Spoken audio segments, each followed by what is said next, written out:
This pose stretches your ankles, hips, thighs, shoulders, armpits, triceps, and chest.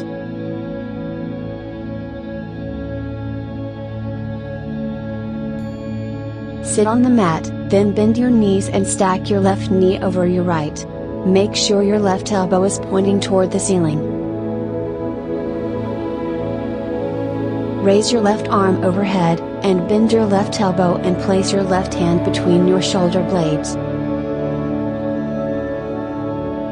Bend your right elbow and reach your hands toward each other until they touch, and clasp your hands or fingers if possible. If your hands can't touch each other, you can grab a towel.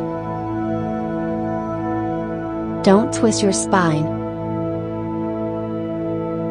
Don't lean your head and body to the side. Keep your spine straight.